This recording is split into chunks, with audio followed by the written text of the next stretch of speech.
ప్రభు నామానికే మహిమ కలుగును గాక.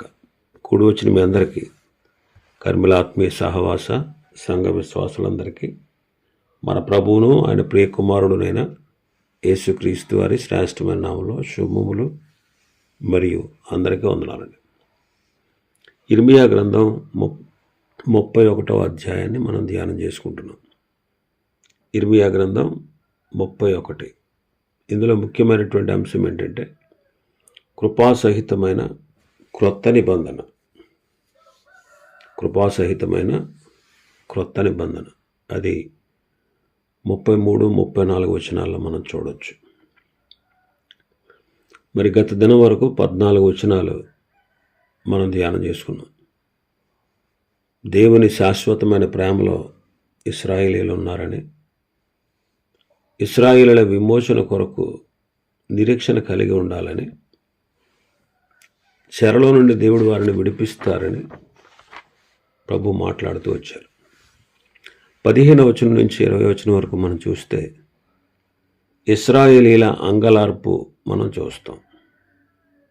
ఇశ్రాయేలీల అంగలార్పు 15వ వచనం నుంచి 20వ వచనం వరకు చదువుదామండి. యెహోవా ఇలాగ సెలవిచ్చుచున్నాడు, ఆలకించుడి. రామాలో అంగలార్పును మహారోదన ధ్వని వినబడుచున్నది.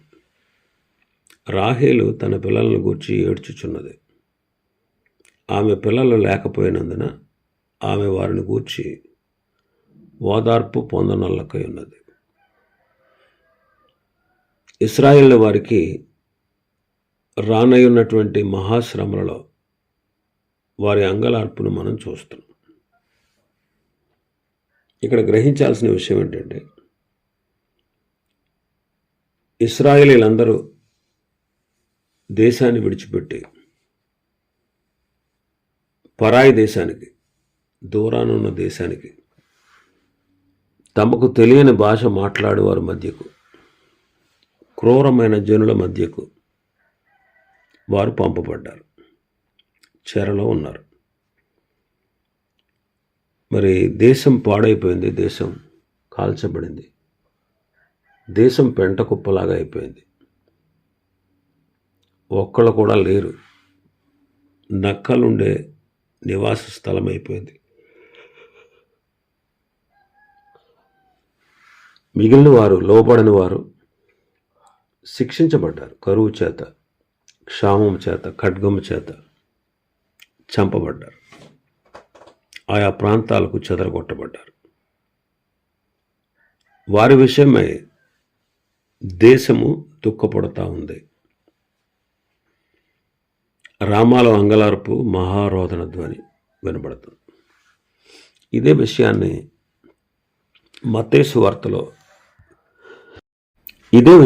మత్తయి సువార్తికుడు రాశాడు. మరి అప్పటి కాలంలో బెత్లెహేముకి 8 కిలోమీటర్ల దూరంలో ఉంది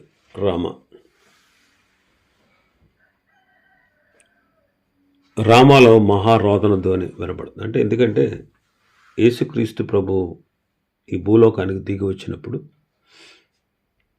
2 సంవత్సరాలలోపు పిల్లల్ని సంహరించమని, బెత్లెహేము దాని సకల ప్రాంతంలో ఉండు పిల్లల్ని సంహరించమని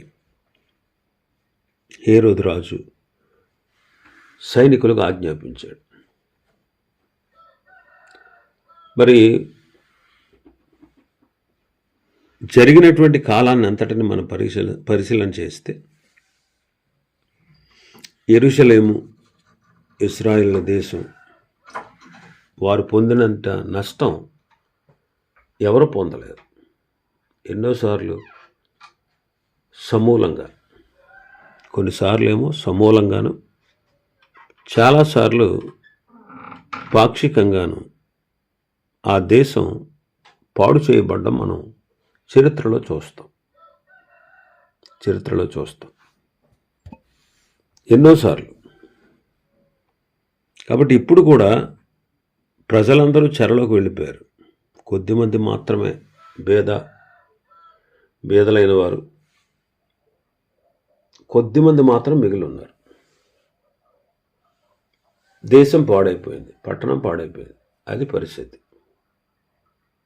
అలాంటి స్థితిలో దేశం అలాంటి పరిస్థితుల్లో ఉంది.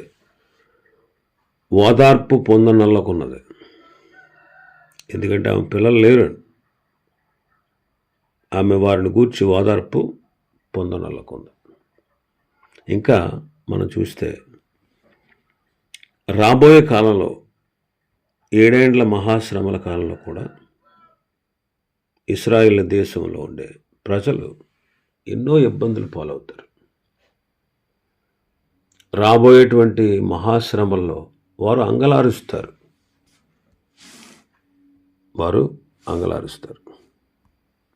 జకర్యా గ్రంథం 12వ అధ్యాయం 10వ వచనం. దావీదు సంతతి వారి మీదను యెరూషలేము నివాసుల మీదను కరుణను అందించు ఆత్మను, విజ్ఞాపన చేయు ఆత్మను నేను కుమ్మరింపగా వారు తాము పొడిచిన నా మీద దృష్టి ఉంచి, ఒకడు తన ఏక కుమారుని విషయమై దుఃఖించినట్లు, తన జ్యేష్ఠపుత్రుని విషయమై ఒకడు ప్రలాపించినట్లు అతని విషయమై దుఃఖించుచు ప్రలాపింతురు. ఇంకా మన భాగంలో చూస్తే 16వ వచనం.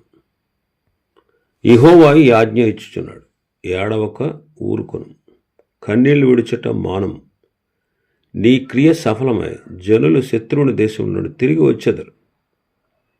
ఇదే యెహోవా వాక్కు. వారు తిరిగి వస్తారు అంటున్నాడు. ఏడవక ఊరుకో, కన్నీళ్లు విడిచట మానే, నీ క్రియ సఫలమవుతుంది. నీ జనులు శత్రువు దేశంలో నుండి తిరిగి వస్తారు. క్రైస్తవ జీవితం ప్రస్తుతం శ్రమలే. క్రైస్తవ జీవితం అనేది ప్రస్తుతం శ్రమలే. ఇది పూలబాట కాదు, ఇది ఇరుకు మార్గం. అందుకే ప్రభు అంటారు, ఇరుకు మార్గమున ప్రవేశింప పోరాడండి. ప్రస్తుతం క్రైస్తవ జీవితం శ్రమలతో కూడినది. ఫిలిప్పీ పత్రికలో పౌలు గారు అంటారు, 1వ అధ్యాయం 30వ వచనంలో చూస్తే, క్రీస్తునందు విశ్వాసం ఉంచటం మాత్రమే గాక ఆయన పక్షమున శ్రమపడుటయు ఆయన పక్షమున మీకు అనుగ్రహింపబడెను. ఏంటంట? క్రీస్తునందు విశ్వాసం ఉంచడం మాత్రమే కాదంట, మరి ఆయన పక్షంగా మనం శ్రమపడుట.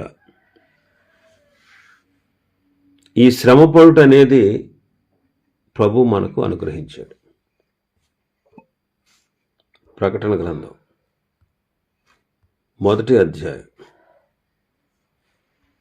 ప్రకటన గ్రంథం 1వ అధ్యాయం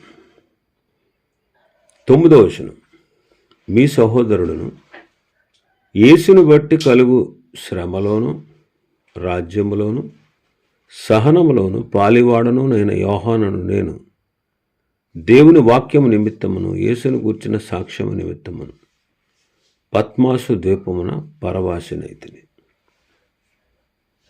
ఇక్కడ అపొస్తలుడైన యోహాను గారు రాస్తున్నాడు. యోహాను గారు ఏమంటున్నాడు?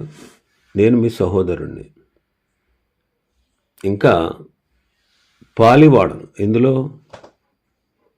యేసుక్రీస్తును బట్టి కలుగు శ్రమలో, రాజ్యములో, సహనములో. యేసుక్రీస్తుని బట్టి ఏం కలుగుతాయంట? ఫస్ట్ది ఏంటి? శ్రమ. ఆ శ్రమలో నేను పాలివాడను, ఆయన రాజ్యములో నేను పాలివాడను, సహనములోను పాలివాడను.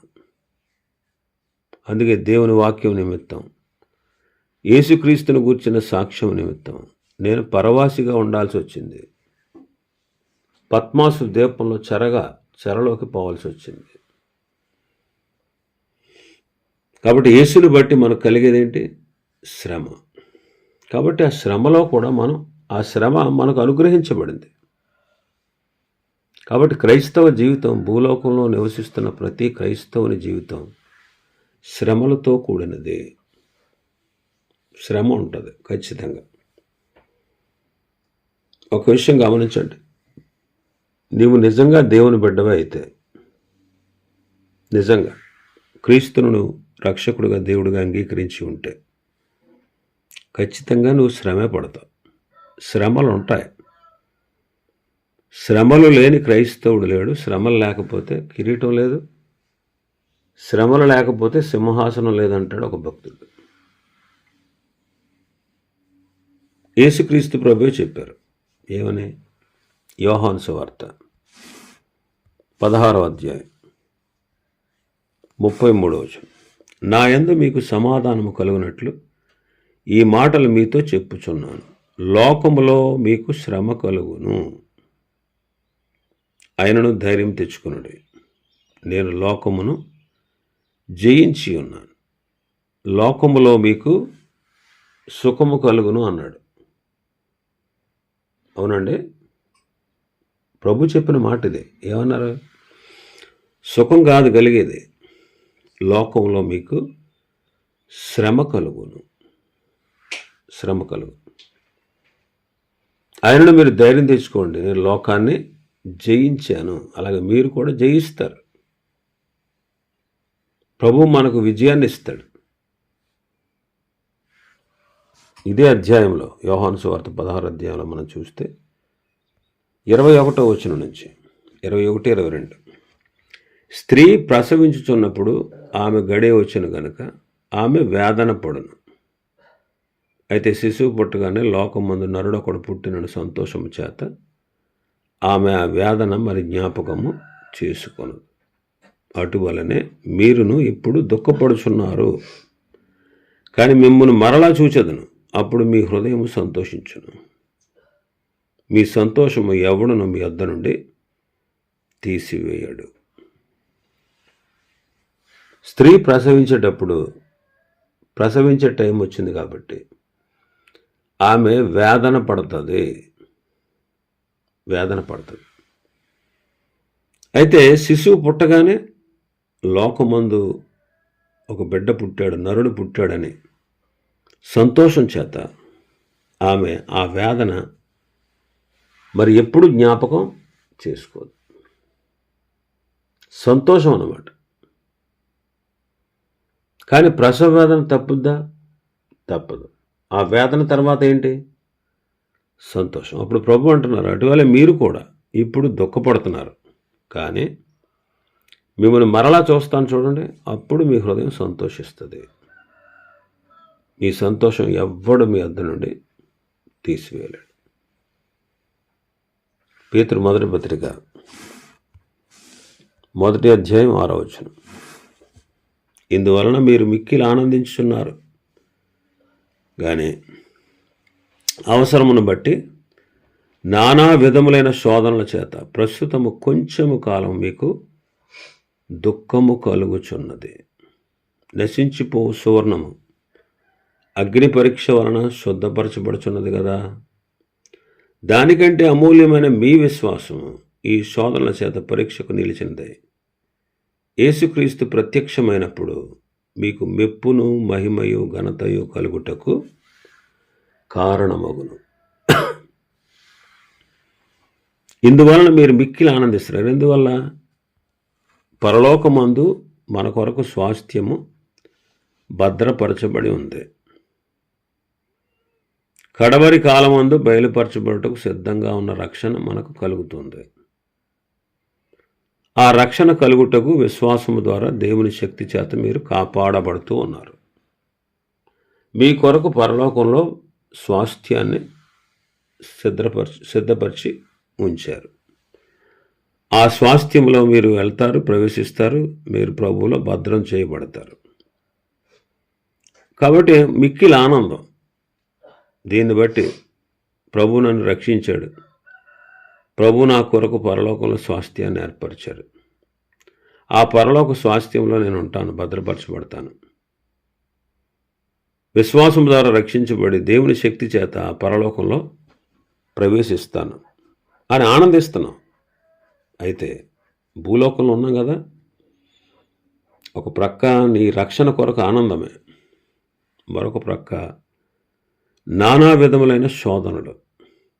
ఈ శోధనల చేత ప్రస్తుతం కొంచెం కాలం మనకు దుఃఖం కలుగుతుంది. మరి ఎందుకు? నశించిపోతున్నటువంటి సువర్ణం బంగారాన్ని అలాగే వాడుతూ ఉంటే మస్టు పట్టి పాడైపోద్ది, దాని విలువ తగ్గిపోద్ది. అది శుద్ధి చేయబడాలి. బంగారం శుద్ధి చేయబడి అందులో ఉన్న మస్టు అంతా తొలగిపోవాలంటే అది అగ్నిలో వేయాలి. మరి బంగారం కంటే విలువైనది మన విశ్వాసం, అమూల్యమైనది విశ్వాసం. మరి ఈ విశ్వాసం శోధనల చేత పరీక్షకు నిలవాలి. అప్పుడు ఆయన ఎదుట మెప్పు, మహిమ, ఘనత కలుగుటకు కారణమవుతుంది. ఇంకా 4వ అధ్యాయంలో చూస్తే పేతురు మొదటి పత్రిక 4వ అధ్యాయం 12-13 వచనాలు. ప్రియులారా, మిమ్మును శోధించుటకు మీకు కలుగుచున్న అగ్ని వంటి మహాశ్రమలను గూర్చి మీకేదో ఒక వింత సంభవించినట్లు ఆశ్చర్యపడకూడదు. క్రీస్తు మహిమ బయలుపరచబడినప్పుడు మీరు మహా ఆనందముతో సంతోషించు నిమిత్తము క్రీస్తు శ్రమలలో మీరు పాలివారై ఉన్నంతగా సంతోషించుడి.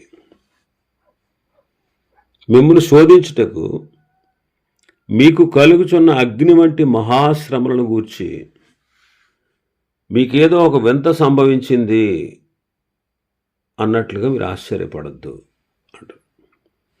మహాశ్రమలు, మనకు కలుగుచున్న అగ్ని వంటి మహాశ్రమలను గూర్చి ఇదేంట్రా బాబు, ఇదేం శ్రమ, ఇదేం బాధ అని ఆశ్చర్యపోవద్దు అంటున్నాడు. మరి ఎందుకు? క్రీస్తు మహిమ బయలుపరచబడినప్పుడు, ఆయన మరలా వచ్చినప్పుడు మహా ఆనందంతో మనం సంతోషించిన నిమిత్తం క్రీస్తు ఎలాగైతే శ్రమలు పడ్డాడో ఆ శ్రమల్లో పాలివారై ఉన్నాము అన్నంతగా మనం సంతోషించాలి. 16వ వచనంలో పేతురు మొదటి పత్రిక 4వ అధ్యాయం 16, ఎవడైనా క్రైస్తవుడైనందుకు బాధ అనుభవించిన ఎడల అతడు సిగ్గుపడక ఆ పేరును బట్టి దేవుని మహిమపరచాలి. మనం క్రైస్తవులైనందుకు, అందుకే చాలామంది మనల్ని నిందిస్తూ ఉంటారు. ప్రభుని నమ్మాక ఏం సుఖపడ్డావు, ఆయన నీకేం మేలు చేశాడు, దేవుడు అనుకుంటా వెళ్ళావు, నువ్వేమయ్యావు, ఇప్పుడు నీ పరిస్థితి ఏంటి ఇలా అయింది, ఎందుకు నువ్వు ఇలాగా నీ జీవితాన్ని నాశనం చేసుకున్నావు, అసలు ఆ దేవుడు ఉన్నాడా? ఇలాగా బంధువులు, స్నేహితులు, తోటివారు, కుటుంబీకులు మనల్ని, వాళ్ళకి తెలియదు మనకు కలిగినటువంటి శ్రమల్లో మనల్ని కృంగదీస్తూ ఉంటారు. వాళ్ళ మాటలు మనం పట్టు కూర్చుంటే ఇంకా కృంగిపోతాం. కానీ మన విశ్వాసం, మన నిరీక్షణ దేవుని పైన ఉంది కాబట్టి ఈ శ్రమలలో మనం సంతోషించాలి అంటారు. ఇంకా మన భాగంలోకి వస్తే 17వ వచనంలోకి వస్తే, రాబో కాలం మందు నీకు మేలు కలుగునను నమ్మిక ఉన్నది, నీ పిల్లలు తిరిగి తమ స్వదేశంలోకి వచ్చేదారు, ఇదే యెహోవా వాక్కు.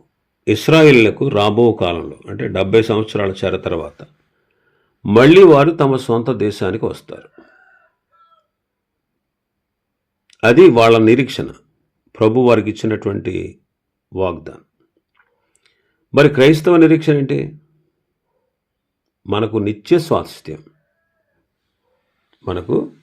స్వాస్థ్యం, ఆ స్వాస్థ్యం పరలోకమందు మన కొరకు భద్రం చేయబడి ఉంది.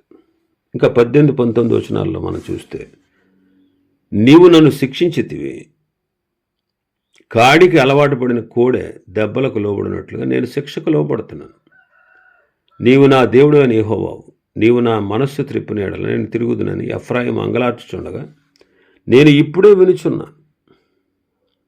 ఇశ్రాయేలీయులు తమ మనసు మార్చుకుని ప్రభు ఎదుట పశ్చాత్తాప్తులై అడుగుతూ ఉన్నారు. ప్రభు ఏమంటున్నాడు? ఎఫ్రాయిము నాకు ఇష్టమైన కుమారుడు కాడా? అతడు నాకు ఇష్టమైన కుమారుడు, నా బుద్ధి బిడ్డ. నేను అతన్ని గూర్చి విరోధంగా మాట్లాడినప్పుడల్లా అతని జ్ఞాపకం నన్ను విడిచిపెడతలేదు. అతని గూర్చి నా కడుపులో చాలా వేదన ఉంది.